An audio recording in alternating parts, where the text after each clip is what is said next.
Hi, this is Loury.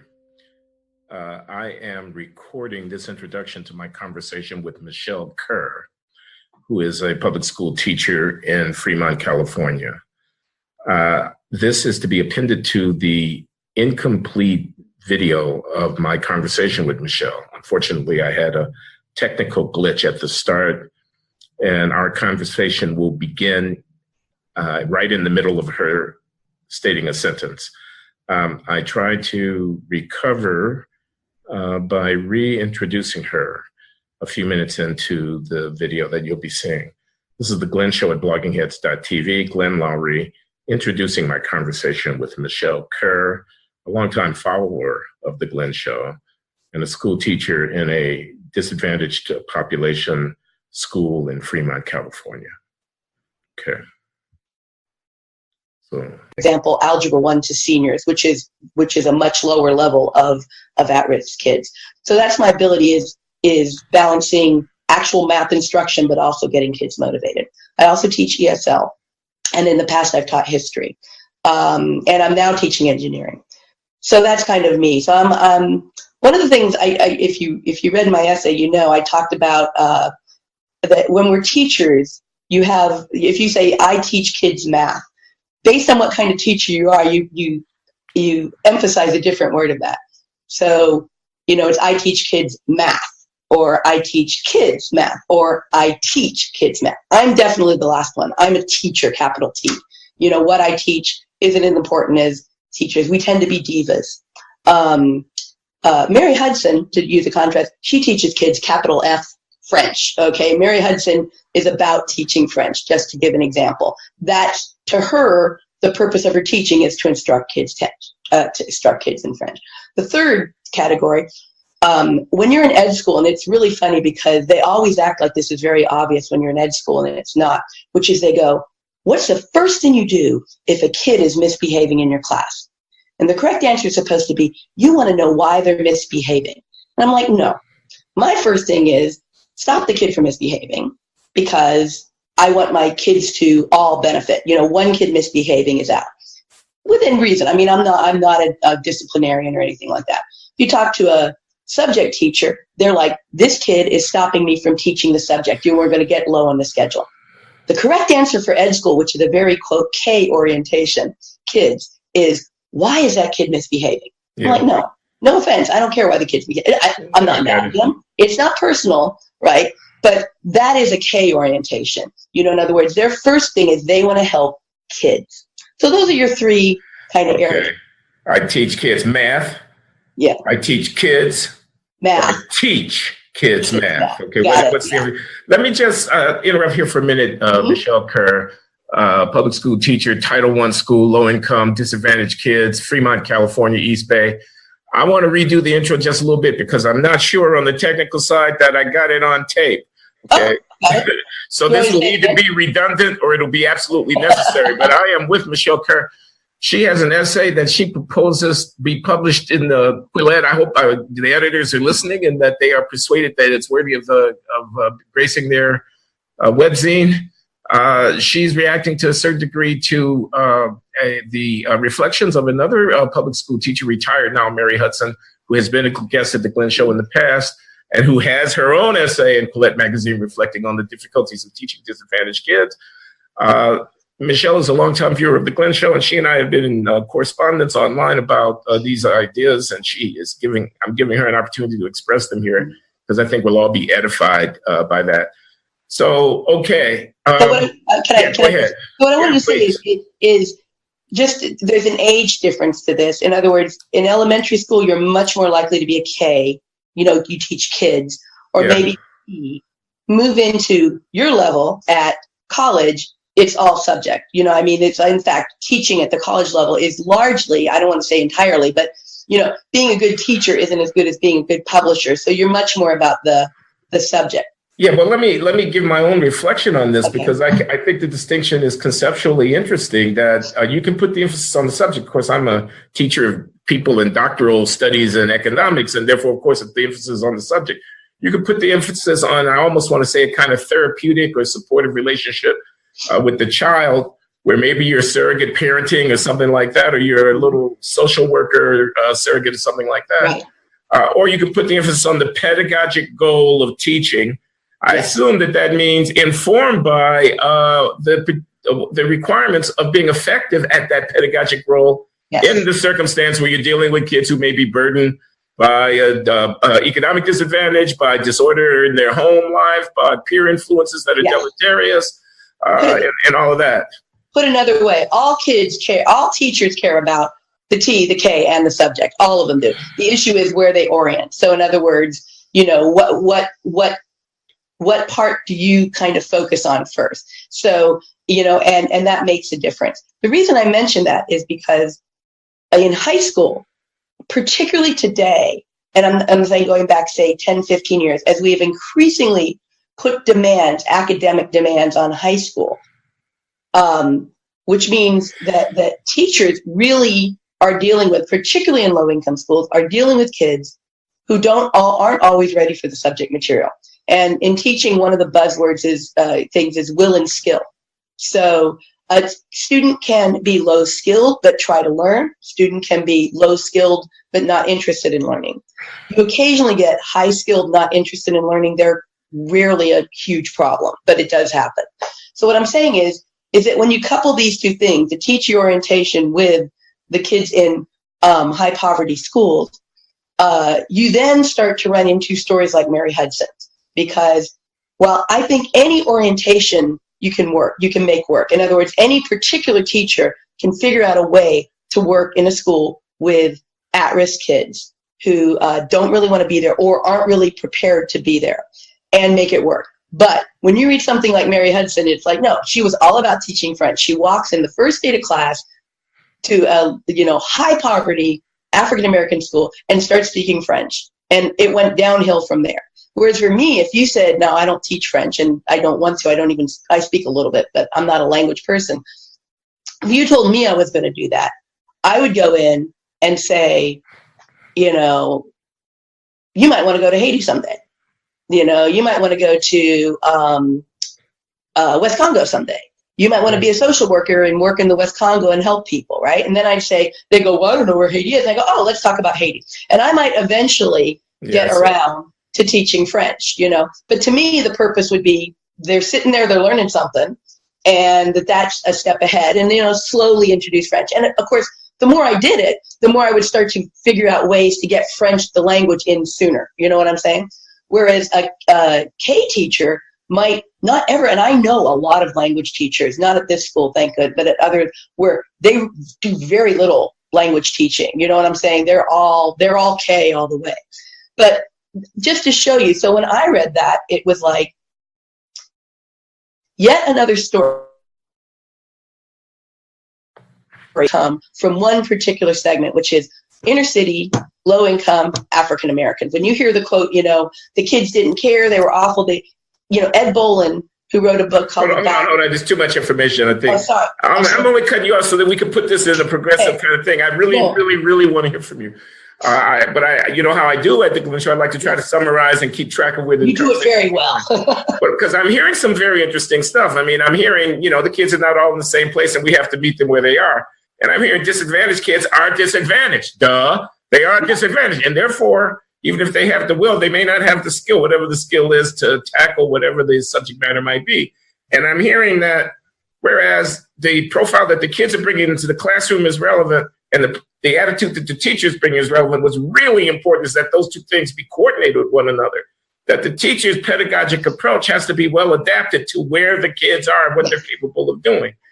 So if you put the emphasis on teaching, which is, it sounds to me almost like a kind of a middle ground somehow between being completely in a therapeutic posture where you're trying to minister to the kid, but not necessarily trying to educate them, versus being on some high plateau somewhere where you're writing equations on the blackboard that nobody has any idea what they mean, and you're mad at them because they don't know what you're writing on the blackboard. They're stupid or they're lazy or whatever. Well, it doesn't even have to be that bad, but I'm just saying it doesn't have to be that you're thinking that. It's just that that's your focus. Yes.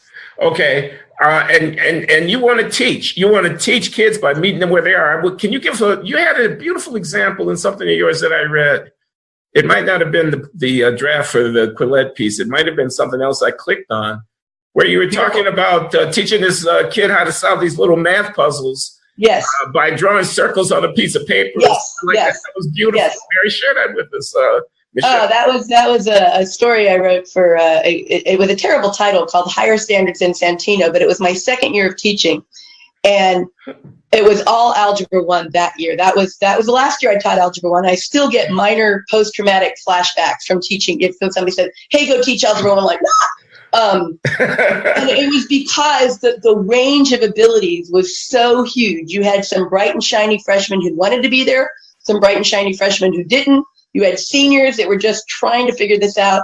You had kids who were just waiting to go to alternative school, the whole thing. How many kids in this classroom? Oh, well, I taught 5 classes, and they all were 30 and higher. So it was a big class. Yeah, my classes. But again, I'm a diva. When you have, Michele, I want you to teach 6 kids. I'm like, well, that's a small house, man. I don't know. But yeah, and I had been, and the point, and I tried to make this clear in the story, that I had explained ratios 8 billion times in every different way I could think of. And I walked by Santino, as I called him in the story, and his test was blank, and it was always blank. And there was a ratio problem. And it was, Mary was baking pies, and she baked 3 pies for every 1 apple pies for every 1 pumpkin, right? And I just randomly, it's like this kid always turned an utterly blank test. It had his name and nothing else. And so I drew 3 circles labeled A and then 1 P, and then I walked away. And I came back, and he had finished it and solved the problem and written it down. So we went down to the next one. That was the first time I was able to break through to him. Yeah, I think the problem was if she baked 24 pies altogether, how many apple pies did she Exactly. bake? And he had drew them all out. Yeah. And what's funny is I had that student, and through him, the beginning of the story, which was really funny, because I then had him his next year in geometry, which he only passed geometry because I came up with this modified curriculum that I said, if you do this to a bunch of the kids in the class, if you do this modified curriculum, I will give you a D, and you will get a passing score and be able to go on. And of the 20 kids I offered it to, 10 took it. 10 took it and got the D. 2 of them did better than that once I modified it and ended up getting a C. So he was now in my geometry class, where he was doing well. He was working the same curriculum. He was getting a D, but he was writing on the paper. It was a step up. And the principal came in, or the AVP came in and said, hey, I want to check in. How's Santino doing? And I said, oh, he's doing great. And she goes, he's got a D. We must have some different definition of great. And she walked out. And I'm like, I was happy, and it was, and he graduated on time. And one of the things I said was that he would never have graduated on time without me for those 2 periods, because I don't think anybody else would have passed him. And I don't mean that in the teacher is hero. I mean that in the practical. I think it should be mentioned. He was an older kid, right? He was a migrant kid. He was a migrant. And what's really interesting is he had quite good English. He was categorized as a migrant worker kid, but his English was quite good. He just rarely used it. I think our longest conversation ever was the first time he took, at the time California had the CASE, which was a graduation exam.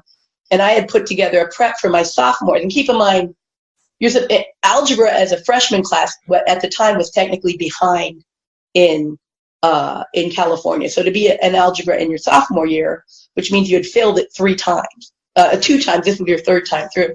But the longest conversation we had was I said, he got a 348 and passing was a 350. And I could not believe how well he did. I was like, I am thrilled. And he goes, I did not know the geometry. I will learn that next time. It was so cute because he had me for geometry and then he passed it. So yeah, it was as a junior. It was really exciting. Okay, let me ask you this, because one of Mary Hudson's complaints, she's not here to speak for herself, but she did get an hour at the Glenn Show, and we talked at length about her experiences, was that there was just so much chaos and disorder in the classroom. It was just, kids were, irreverent, they weren't disinterested, they were disruptive, and that she didn't get support from the school system in her effort, including physical intimidation and whatnot, to deal with kids, that the system would always take the side of the kids. I don't want to put words in her mouth, but this is what I remember her saying. And I don't know, it seems like you take exception to that. No, let me clarify. I think I believe her. And my point is that when you read that, you feel that, oh my God, the schools must be horrible. They're in chaos. But in fact, as I talked earlier about will and skill, if you have a school filled with kids, public school filled with kids with zero will or very low will, they don't want to be there. They don't want to be there. And Mary was exactly right when she said, and everybody's got it, there are kids who treat school as that's their social life. That's absolutely true. So that's actually what made it frustrating, was it was clear that she was accurately describing things about that. It was a kind of more where she put the blame that I disagree with. But what I'm saying is I think it's quite true that there are schools, probably predominantly in inner city schools, heavily African American, where they juke the stats. In other words, that she gave a kid an F and they changed it. The kids didn't show up and they marked them present. You hear about it all the time. Oakland used to have trouble. Oakland's not nearly as African American as it used to be. It's only about 30% now. But at the height of West Richmond, I'm sure has that. You've heard there was a big fuss in the Washington D.C. system about there was kids getting diplomas who'd only showed up like 30% of the time. So I completely believed her about that. So that's just corruption, isn't it? I mean, they're doing that in order to make the records look good so they don't get disciplined for malperformance? Yes, I think that's it. And I'm not, I wanted to say something. I would not work in a school like that, and I sympathize with her on that point. I'm just saying my thing would have been different. My thing would have been, not, oh my God, the entire public education system wrong. You know what I'm saying? It's like, no, I don't apply at schools and here's why. Because I think to teach them well takes a K orientation, and I'm a T baby. You know what I mean? In other words, but what I want, that I think that people don't realize when I read stuff like that, even though she mentioned it in passing, was that there are people every single day who successfully go in and take those chaotic schools and turn, chaotic classroom and turn them into something manageable. Now, they might not have great test scores, they might not have everything else, but it is a functioning classroom. And how you turn low-will kids into just low-skill kids who are willing to work is what those schools need. The problem is the pressure to get high scores. So, for example, every day, and when I've taught English before, you have kids who are reading at the 6th grade level in your class, and you're giving them, Antigone, and saying, not only do I want you to read Antigone, but then I want you to write an essay on it. And it's like, you know what I'm saying? It's like that's not what that kid needs, and you get that a great deal. And I see. And what I'm saying is that the schools are in this impossible position between they'll get fired or get in trouble, or the school will get money denied or 8 million other things if they don't do what they're, if they don't have a certain level. At the same time, on the other side, they have teachers, and of course, if someone like me is going to go, if you're, and by the way, I would, except for the discipline issue. I mean, I got in trouble at my second school, the one with the Santino story. Not in trouble, it's too strong a word, but I was under constant pressure that I was sending too many kids out of the room. And it wasn't that many. I'm talking maybe 3 a week, okay? But I was under tremendous pressure on that point from my principal. The kids, on the other hand, were meanwhile telling me, you aren't throwing enough kids out. There's still kids who are goofing around. And by the way, what happened to the kids who were thrown out just on that? They just go to the principal's office, nothing bad. I'm always like, you can come back the next day. I'm not trying. I'm just like, you won't shut up or whatever. But my point is that I felt that tension, and I stood up to it. And by the way, towards the end, a lot of the kids who got thrown out, I successfully managed to teach. Others moved to alternative school. It smooths out over the year. But you have to be willing as a teacher. And by the way, that is the single biggest thing that new teachers get in trouble for, is kicking too many kids out. So when I say I disagree with Mary Hudson's piece, it was for conclusions. I totally agree with I believe her. Okay. Let me ask you this. So what has race got to do with it? I somehow detected, again, I don't want to put words in Mary's mouth, but we talked at some length, she and I. And I had the feeling that she was, that these minority kids, these black kids that she was encountering in the high schools in New York City, had a chip on their shoulder about her being a white woman. You're a white woman, if I may say so, at least so you appear to be. There's not a single cell in my body west of, I think, Alsace, Germany, or France, or whatever Alsace is part of. Yes, I'm defiantly Celtic. Okay, so how do you relate across the racial line with the kids? Do racial attitudes that the kids bring into the school impair their learning? Do you think that you're more or less effective I don't want to, No, I say, offend you, but I'm interested in your perspective. No, I'm first off, race matters in a sense, but what I would say is this is that in the inner cities of in many inner cities, you have multi-generational poverty, welfare. You know what I mean? There's like no real sense of an outside world. This is me speaking from what I'm hearing and reading. Not this is one area I don't have a lot of. The kid has no real sense of what the larger world is like. Exactly. Is that what you're saying? And no real belief in that outside world. I believe you would get a similar thing from the poor whites in Boston. You know, I mean, I don't know if it even exists there anymore, but it's the cultural. Well, they exist somewhere. They exist in Eastern Kentucky and Southwestern Ohio and so forth. Yeah, but you know what? Rural, for example, you rarely hear horror stories about teaching rural African Americans. You know what I'm saying? It's not, you know what I'm saying? It's not, you don't hear those stories. It's definitely something that seems linked to that. And I think it's a tough crowd. Likewise, you hear horror stories about the parents being corrupt and, the kids not having good skills, but you don't hear that kind of attitudinal stuff that really seems an inner city thing. Sometimes Hispanics, LA, I hear tough things about Hispanics. The Bay Area is unique in that we have a lot of suburban poverty. And when you're in suburban poverty, you got rich people all around you, especially in the Bay Area. And I always joke that they're kind of institutionalized. They're a little more, they're a little more willing to buy into the story that if they dot their I's and cross their T's, they might get out there into the big bad world and make something of themselves. And so they also often go to school with kids who are not. We have more economic diversity. So, for example, my previous school, Willow Glen, was 70% Hispanic, 70% poverty, but the other 30% were white, mostly some African American, who lived in San Jose, California. They were not poor. Okay, so you have a lot more. I teach now in Fremont. Our school is genuinely diverse. We're about 30, 35, 35, 25, 10, which is Asian, Hispanic, white, and Black. Yeah, it's you rarely get that level of genuine diversity. Most people, when they say diversity, they mean there's a majority race and it's not white, but we're genuinely diverse. So both whites and blacks are a minority. Yes, exactly. Both white. Well, there are very few majority white high schools in the Bay Area. Okay, so let me ask you this: did that answer your question, or did you see what I was saying about how race? That I think what was hitting Mary was more the cultural disbelief of and the unwillingness to buy in. And that is right.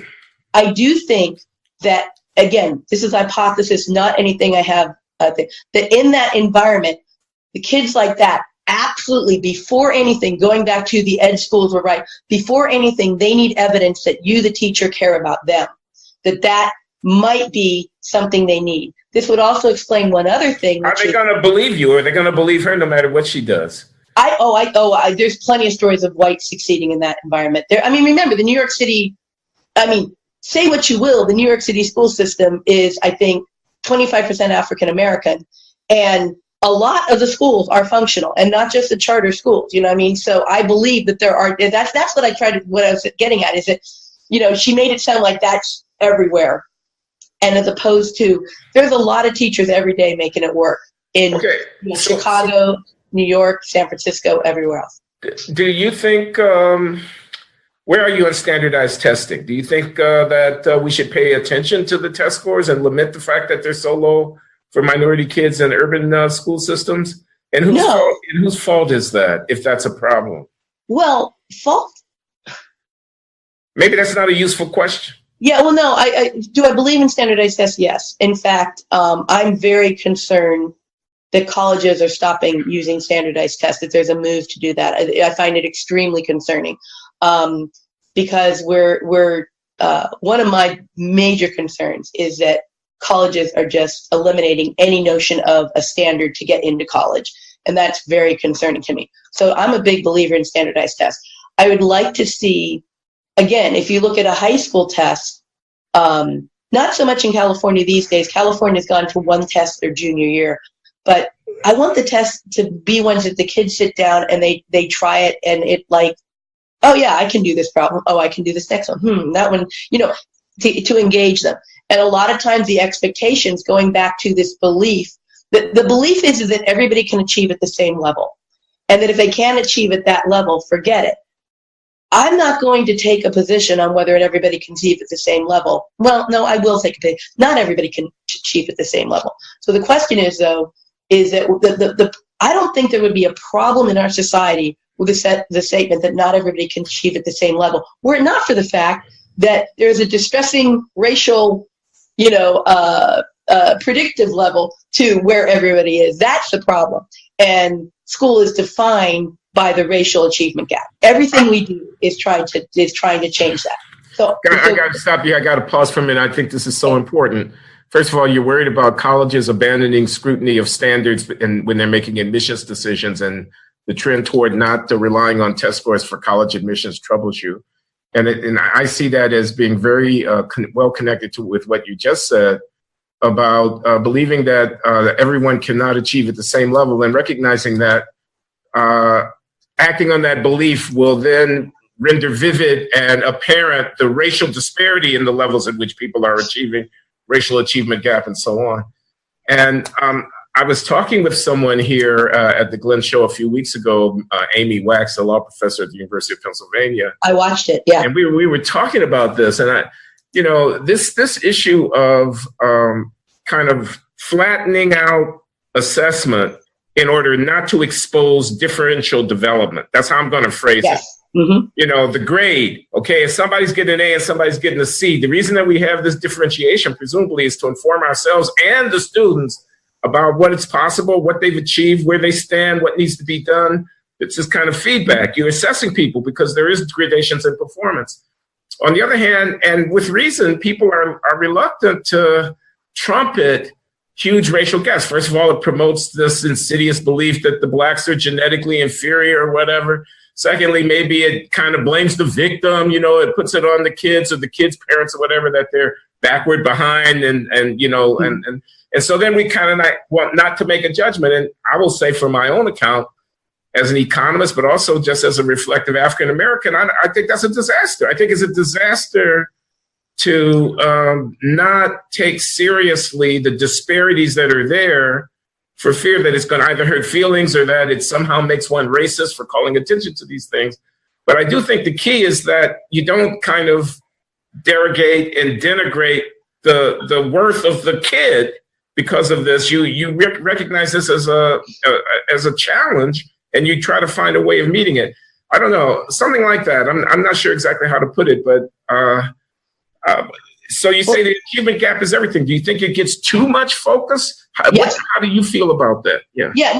Well, I'm blessed at a school, and we've gone through two principles where we're not given a lot of pressure on test scores, which is very nice. Okay. In other words, for example, in our school, the military comes and makes pitches. We are perfectly happy if a kid wants to go into the military.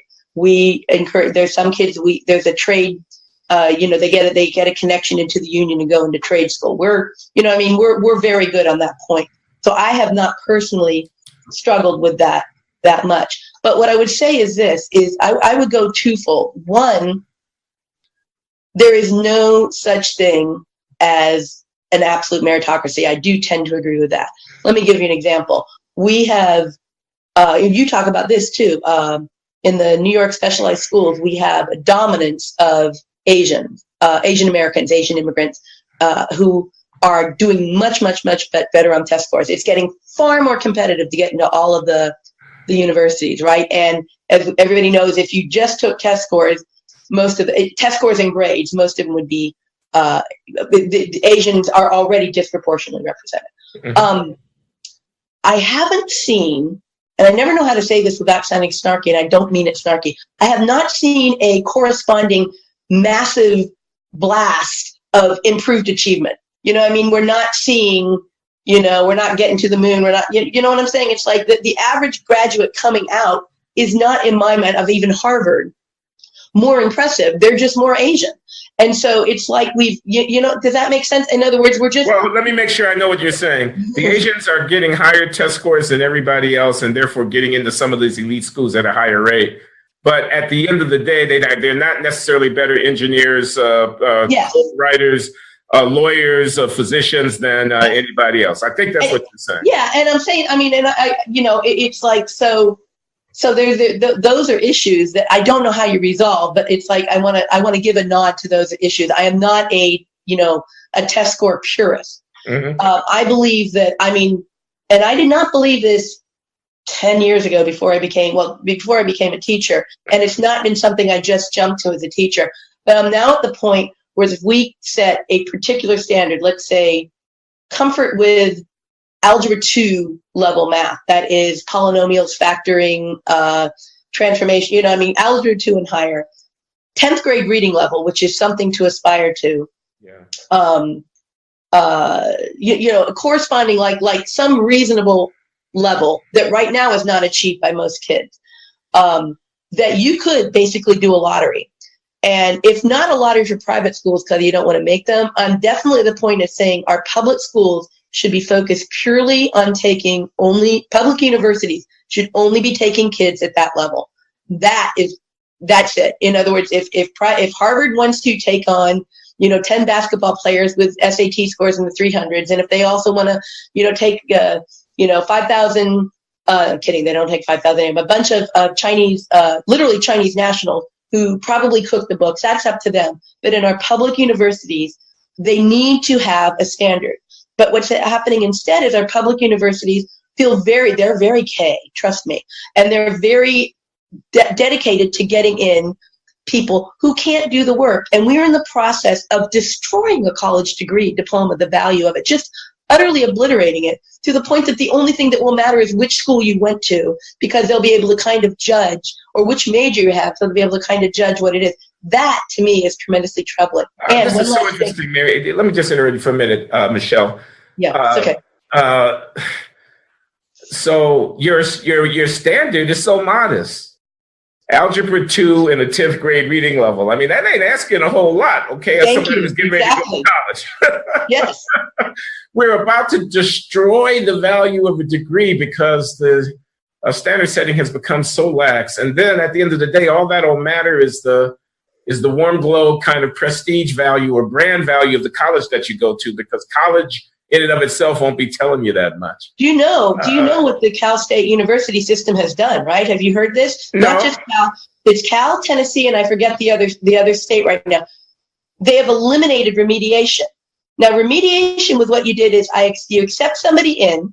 That doesn't mean what you might think it means. They accept somebody in and they say, okay, you're not ready. Your test doesn't show it. So we're going to give you a year to get up to level. And in that year, you will pay tuition and you'll be at, but you won't get credit for those courses. They won't be college bearing. At the end of the year, if you're ready, you can go on. If you're not, you'll have to go back to community college and get ready. They've been doing this for 20, 30 years. They just stopped. And what we mean by it is they're now going to say, hey, you're not ready for math, but come on in anyway, and we'll give you college level courses, and we will give you credit for taking, remedial math courses. Why is this happening? Because no one wants the overrepresentation of minorities amongst the remedial students? Yeah, and they are pointing to a bunch of test scores of results that show that if you look at just up above and below the cut score for remediation, that there's not a big difference. And so the thing is that we're now that standard. And by the way, that standard had already lowered what teachers were doing at the college level. They're already dumbing things down because if you're a professor, you get in trouble if you're failing too many. Not professor, but an instructor. Not an adjunct. You get you're gonna get pressure if you don't pass them all. So that was already happening, but at least they had a minimum you had to go by, and they've just wiped it out. And the professors at the university protested. It was done against their will. I find this very, very worrisome. Where are you on discipline and suspensions? You say you have kids removed from your classroom, but you let them back the next day or whatever. Well, I always would. Yeah, I mean, but no, disciplines and suspensions. Discipline is one thing. I mean, first off, I should say that year that I taught algebra was my second year, and I've gotten better. I rarely throw kids out at all, and when I do, it's often for very minor things. I have one rule: ultimately, at the end of the day, you do what I tell you. So, for example, if a kid's eating my class, and we have rat problems. So when I say don't eat in my class, I'm not saying that's some petty tyrannic rule. It's like, I don't want rats in my freaking classroom, okay? So a kid will be eating, and I'll say, hand it over, and they stuff it in their mouth. I call a supervisor and say, go. And they're like, why? It's like, because you didn't listen to what I said, okay? And you're always like, so my rules, I always say at the end of the day, it's like, you can be rude to me. One of my rules is not you can't be rude to me. I'm okay with that. But if I say do something, it's like, I need that kind of, give me your phone if you're using your phone, do this, do that. And it's pretty good. And I'm not a tyrant. But every teacher, and I read this many times before I became a teacher, if you have trouble in your classroom, it's probably 2 or 3 kids. And it's very easy to get to the point that you think it's everybody. You know what I mean? It's very easy to think, oh my God, but it's 2 or 3 kids and they're sucking in 3 or 4 more kids each, and if you're looking at systemic behavior, and by the way, a couple years I taught U.S. history. I love teaching U.S. history, but I had 2 kids one was quite bright, one was not, but they would not shut up. They would not shut up. And it was like, for me, it was like such a reminder. This is what it's like when you're teaching the whole random sample of the whole student body, as opposed to Algebra 2, where you're only teaching the kids who have crossed their I's and dotted their T's enough to get into Algebra 2, And it was very humbling to me. We had a good relationship and I got through, but it was tough. So you can't throw out a kid every day. I mean, you just can't. And so if you find yourself doing it, you really have to think of other things to do. And it's very hard. And that's when you've only got 1 or 2. When you have a bunch, I believe, and I've said so, and when I'm training new teachers, I say, if a kid is giving you trouble, throw them out. Throw them out right away. Not with any malice. When I say throw them out, there's a process. You call the supervisor, they come remove the kid. It's not like, kid, be gone from my classroom. It's a process. But I'm like, until you get control, you have to have control. You have to know what it feels like to have kids do what you say. You know what I'm saying? And if you can't get that, then you need to start removing a kid until you get that sense, and that should be supported. And by the way, most principals will support that. If they don't, it's because they're in a school like Mary Hudson's, where if they did that, there'd be 50 kids down there every day, and it's out of control. But suspension rates, we work hard at our school not to have bad suspension rates.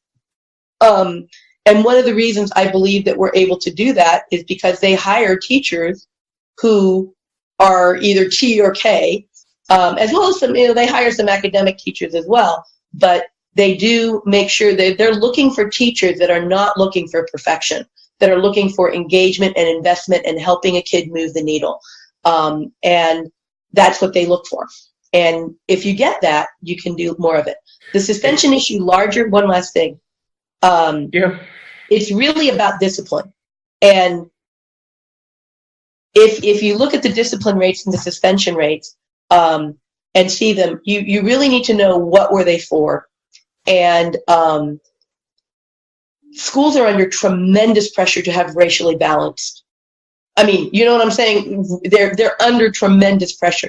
There are very, very few schools that are just saying, who cares? The kid didn't have a pencil, throw him out, because we're under such pressure. So the suspension rate that exists in public non-charter schools is a suspension rate that exists despite their incredible awareness of the pressure they're under. Wow. So I just ask you to keep that in mind. Well, I want to ask you a question, because I've been talking about this for a while.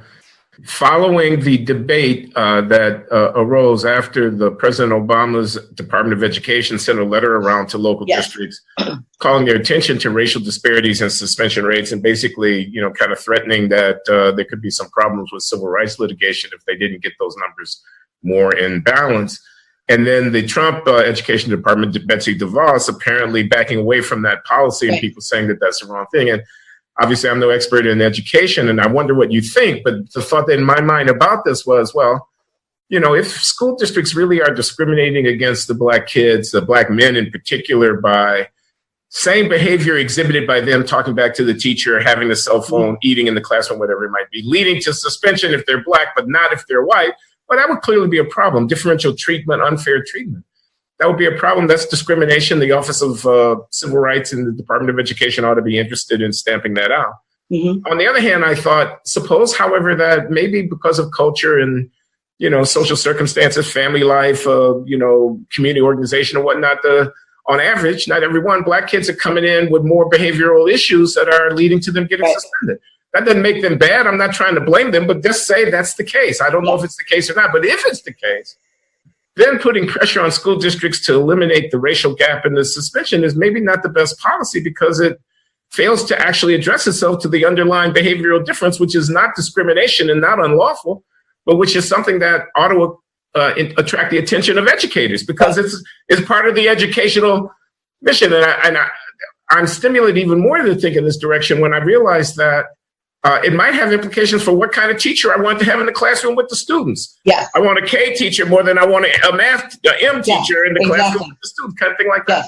So can we deal with the real problems and address ourselves to them, or are we going to be all about optics and the superficial head count kind of thing and whatever? That's what I thought, and I wonder what you think. Yeah, no, that's exactly right. And anecdotally, that's exactly what happened. And it's particularly difficult in the by the way, my particular school had no issue with it, but it's particularly difficult in schools with high diversity. In other words, if you have a school that's 90% African American, you're not under pressure to stop suspending Black kids. If you have a school that is 30% Black and 70% white, you're under tremendous pressure. Or if you're in LA, which has schools like that, which are Hispanic and white, you're facing tremendous pressure, because at the same time, you've also got to worry about the white parents who are going to pick up and leave, and the Asian parents are going to pick up and leave if the classrooms get too out of control. So you're under attendance pressure on one sense, and you're under, you know, and what happened was that the classes there was anecdotally stories all in the newspaper from all these different areas about teachers going, they would just send the kid back. You know what I mean? It's like they would just send the kid right back, and we weren't able to kick kids out of the classroom, and there were complaints. So put it this way, you didn't hear the union complaining too much, the big wigs at the union complaining too much when Trump rolled back Betsy rolled back the thing. You know, you didn't have them going, oh no, you don't hear a lot about that. That's because it was an issue. That's such an interesting point. Yeah, no, look, again, you got to kind of remember that I mean, teachers we're about 2-to-1 Democrat to Republican consistent. Right. But it's a liberal crew. And not only that, you generally don't go into teaching unless you like kids. I mean, this is really truthfully the case. You know, everybody's got their horror story teacher one way or another. But most of them like kids. Most of them aren't out to cause trouble. However, funny story. When I was back at Willow Glen, which was my second school, Debbie Dean. Hi, Debbie, if you're out there somewhere. Debbie Dean she's as opposite of me as you could get, in that Debbie, if it was day 42, Debbie could tell you what she was teaching that day. Whereas I'm like, I have no idea what I'm teaching tomorrow, right? You know what I mean? Completely different. Very methodical, very not stolid, not stoic, but what's the word I want? Impassive, very, very low key, emotional range from here to here. Whereas I'm like this, you know, I'm like, and she came to me one day, and she was a senior teacher, and this was only my second year. She came in and said, I had a bad day today. And I said, you did? What happened? She goes, a kid told me to my face. That kid said, pardon the French, fuck you. And I looked at her, and she goes, you know, I had him removed, but I don't think I can have him back. Now, my jaw was down to here, because I had kids tell me F you 4 times a day. You know, I come from a totally different class of teacher. I'm like, you know, if you don't say F to me sometimes, I'm like, what, really? Yeah, you can say it back. Yeah, I don't go that far. But yeah, I mean, the point is like, it was really astonishing to me to realize that. And here's the thing, Debbie was the best algebra teacher our school had. She was what's called an algebra specialist. She was teacher of the year, I think, the year before. A rock star teacher. Okay, very, very good. But her discipline if a kid like said that to her, you know, a kid would be in real trouble despite being this excellent teacher. Whereas me, second year out, I didn't like, you know, kind of went over my head. They had to go further before I would, you know, it's like, I don't care if you say fuck you, will you be quiet? You know what I mean? I was like, that was me. It's like, now that you said it, can you be quiet for like 10 minutes so I can get the, but it also brought up to me the fact that I'll bet it clearly doesn't happen to Debbie that often. And then you start to realize, wow, you know why it doesn't happen? Because Debbie is this like calm presence, you know, whereas me, I'm not. So you start to realize that individual teachers have, you know, inspired different responses from the kids, which aren't necessarily that my kids hate me and that's, you know, anything like that. And that's when metrics start to get really hard. You know what I'm saying? Okay. Because, sorry. No, go ahead. You're on a roll, but there are a couple other things I wanted to ask. Keep on going. About. Yeah, no, that was it. I was just trying to use it an illustration of how metrics can, you know. So, I'm certain the kid that I don't know what the race of the kid that said that to Debbie was, but I'm just saying that, you know. So let's talk about metrics a little bit. You're a standards person. You said you believed in tracking. And I'm wondering whether you believe in assessing teachers based upon the metrics that their student performance produce. No. And tell me why not. Yeah. Because even if you test before and after, there's three different reasons. First, it's incredibly unfair to the teachers who live in a world I can't even envision, which is everybody comes to class prepared. Okay, you know, I can't even envision that world, so it's way out there somewhere. But in that case, you know, if everybody started the world, and this has happened, this did absolutely happen. And when the LA Times presented the value added measure of teachers, they had a teacher who's like, you're saying my kids went from average 97% to average 94%, and therefore I, you know, was a terrible teacher. You're like, okay. And then you've got, see, so there's that, which is tremendously unjust. But then you've got someone like me. So do I get more credit for moving the low ability kids? Do I get any credit at all for taking a kid who was at counting on their fingers to where that kid is factoring a quadratic, graphing a line, I'm trying to think what else, graphing a line, transforming functions, right? Okay. Are you going to say, well, my test is up here, and the fact that the kid could do that thing, the difference between the kid who started the year and that kid on the score is 3 questions, you know, and so there's nothing there. And meanwhile, at the top end, it's absolutely true. It is absolutely true that you cannot constantly challenge in a high ability class, in a range ability classroom. You can't challenge everybody. So my top kids, I'm definitely, my kids aren't like sitting around reading when they're done. I'm always giving them more challenges, but nonetheless, how do you square that needle? Let me see if I understand. If you assess the teacher based on the change over the course of a year in the test scores that the students manifest, that's going to lead the teacher to bias her effort toward the kids at the bottom where she can raise the scores by the most, and that's not fair to the kids at the top. Is that what you said? It's actually, historically speaking, what we do, if it's a pass-fail test, is we focus on the kids in the middle. We ignore the kids. I'm saying... because you can't get the kids at the bottom above the pass line no matter what you do. Exactly. So historically speaking, there's lots of evidence that shows that teachers focus on the kids in the middle to make sure they're over it. So you don't like using test scores to assess teachers because it biases the way the teachers allocate their effort to helping the kids. Also, I don't know if you ever read, I don't know how to say his name, Kirabo Jackson.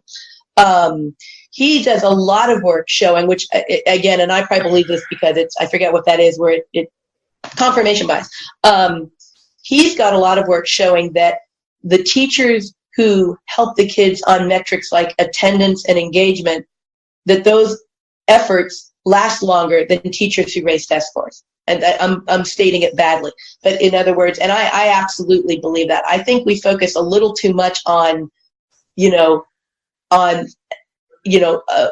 proficient, advanced, or everything else, as opposed to moving the needle. I call it moving the needle. Does that kid know more? Does that kid have more confidence in himself?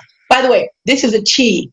I always say, what is like one of the weakest things about an academic orientation as a teacher? The single biggest thing is there is no point to teaching this kid. This kid's never going to get to calculus, so why are you even teaching him algebra 2? Why, he needs 3 years for graduation and that. That's like, no. A kid who gets even half of algebra 2 is getting a sense in themselves of, I can do more than I thought I could do. I'm stimulated by that. I like this very much, actually, because there are subtle points that are being made here about assessment and about incentives and about how you measure what you're trying to accomplish, given that you have heterogeneity, that you have distribution of abilities, of preparedness and of interest across the school system. And the idea that I would have a single metric, like, looking at the average amount of improvement in the test score of the class of kids as a measure of the teacher is deeply problematic for the reasons that you stated. And this thing that I like, I interpret it as like hard skills and soft skills, right? I'm trying to get them to factor the quadratic or whatever it is, solve the equation. But I also want to have them have a little bit more self-confidence. I want to have them have And this study that you mentioned by this name that you couldn't pronounce, but this seemed interesting to me. If the attenuation rate, I raised the test score, but then it slides back down towards some mean, versus if I can change behavior or self-confidence or, whatever, that might have a much more long-lasting and beneficial consequence in the life of the child. Let me give you an example. Santino, that kid with the circles, okay? He scored below basic on his algebra test, okay? But he then went on and passed geometry too. Okay, this was a kid who was putting 0 on his papers. I would have gotten no credit for what I did in those 2 years, none whatsoever. There's nothing that said, in fact, many math teachers would say you should have failed them both years. And again, that's a legitimate difference. There are math teachers that believe that if we were accurate in holding people to standards, that the pressure of all the failed kids would force a change in our expectations of what kids could get. And I get that. I do. I'm just like, the kids don't have a choice. And failing a kid, you have to understand, failing a kid who showed up every day for class and worked means that kid will not get credit for a year. They won't get credit.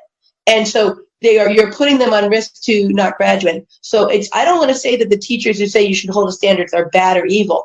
In math, this is called the religious war. This is a constant debate among math teachers in this space that I live in, where you're constantly getting kids who are unprepared. Okay, I want to, we're talking about assessments, about standards. What about testing teachers? My understanding is that the movement to have teacher certification dependent upon teachers passing some kind of standardized examination has swept the country.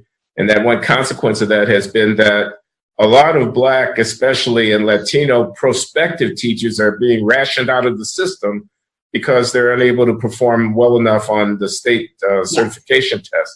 Is that true? A, is that true? And B, is that a bad thing? Well, first, a lot of people don't know this because there's this constant belief that teachers are, 3 steps above mouth breathing morons. It's true. So high school teachers have had to pass a subject matter test since 1975. I think that it was called the National Teachers Exam. So it's not new. Okay, high school teachers have always had to demonstrate a fairly high level of math ability, of subject matter ability. What happened was, and again, this was because of the degradation of the college degree over time, which was nobody ever bothered to test elementary school teachers because the assumption was from the time elementary school teachers from 1964 on, I think, had to have a college diploma. Nobody ever conceived of the notion that you could have a college diploma and not necessarily be able to read at the 10th grade level, do math at the 10th grade level, and everything else. Yeah. What happened was that stopped being true. And so in 1988, 89 is when the credential test happened and was starting to put on elementary school. And indeed, it wiped out African American teachers. It was a huge, just wipe out. And then what happened is in the 90s, because in this particularly happened in the South, that there was a desperate need for teachers. What you do is you get a college diploma and you get what's called an emergency credential, and the emergency credential would allow you to teach. And so people were teaching for years on emergency credential. And the No Child Left Behind in 2002 stopped that. And that again led to, all these African-American teachers had to go back. It was mostly African-American and Hispanic teachers that this happened to.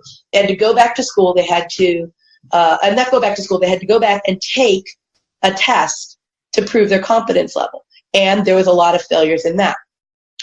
And this is a constant tension. The guy who you want to read on this is a guy named Goldhaber, Goldhaber.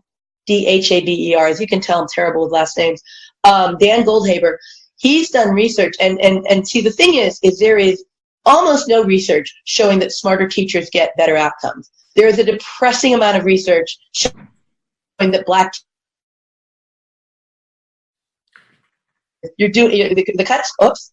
Can you hear me? Yeah, I hear you now. But will you repeat what there's a depressing amount of evidence of? Because you went blank there for a minute. There's a depressing amount of evidence that Black teachers do better with Black kids, particularly. In other words, teachers' race matters more than their test score. And why is that depressing? With African American kids. Why is that depressing? Depressing because if you look at what we're doing, well, first off, it's depressing simply because it shows that race matters. I mean, just in the overall scene, it's like you'd like to think that doesn't matter. One thing going back, but I have another reason. But the other thing I was going to say is, going back to I teach versus kids versus subject, I wonder if African American teachers have an easier time teaching African American kids because the kids accept arguendo that the Black teachers care about them. I've often wondered if that's a plausible hypothesis, right? Yeah. So anyway, what I was going to say is, the other reason it's depressing is because you're seeing this constant tension. We need more and more and more smarter teachers, when all the evidence says that doesn't seem to matter. Past the, my guess is we're above there's a basement and we're above it. That's my guess. Okay. And so when you raise it, all you're doing is making it harder for African American and Hispanic teachers to become teachers. So I think we're at. I would actually argue we could create a special class for K through 3, make that lower, and get even more kids, more African Americans and Hispanics who are now like social workers, to have them work in that environment and get even more teachers in there. Where they're caring about the kids, or at least the kids knowing that they care about the kids, is more important than them knowing all the math because they're teaching at a very elementary level. Exactly. Am I following you? Exactly. Yeah. So again, this is so interesting and subtle how you say it's depressing that the race of the teacher matters at some cosmic level. I guess I've been. Yeah, I meant cosmically. Yeah. On the other hand, if indeed it's the fact that the race of the kid matters, the teacher and the kid, then I want to know that. That's a very important piece of information for me figuring out how to get the kid educated, because that's the goal at the end of the day. And remember, the part of the pressure is that because there is this belief that teachers are stupid. And particularly at the high school level. And I don't think it's out there enough that, like, for example, New York just famously took away one of their credential requirements because it was disproportionately hurting Black and Hispanic teachers. And so among the intelligentsia, the teachers couldn't be smart enough, blah, blah, blah. And it's like, they didn't take away any subject matter requirements. You know what I mean? In other words, you still had to pass whatever high school level math test. This is only an additional test that they had because they kind of had this notion that they want their teachers to be erudite people who can talk in triple sentences, and it was killing some of their thing, and they're like, let's get rid of it. But people don't understand that high school teachers have to pass very demanding tests in their subject. Listen, I'm going to cut us off here because we're going on for over an hour. Oh, it's been nice talking to you. Wonderful to have your perspective on the problem of teaching. And I expect to be hearing more from you. I'll keep an eye out at Quillette, Quillette.com if you're out there, editors. I haven't submitted it yet. I was joking. I just felt that they would They say they publish anything. And I mean, it wouldn't be, I think by now you can tell, it wouldn't be some liberal complaint about the whole thing. It's just that I feel that they would, they tend not to have a good opinion of teachers, is what I was saying. I see. Well, they ought to give you the time of day. Watch your inbox at Quillette. Something's coming. Thanks, Michele. Thank you so much. Nice thank you for this opportunity. I had a great time. It was really nice to talk to you. It's kind of fun watching the Glenn show all these years, to be the person here talking. And it's just like it feels when I'm watching it. It's great. Oh, that's cool. I'm going to stop the tape.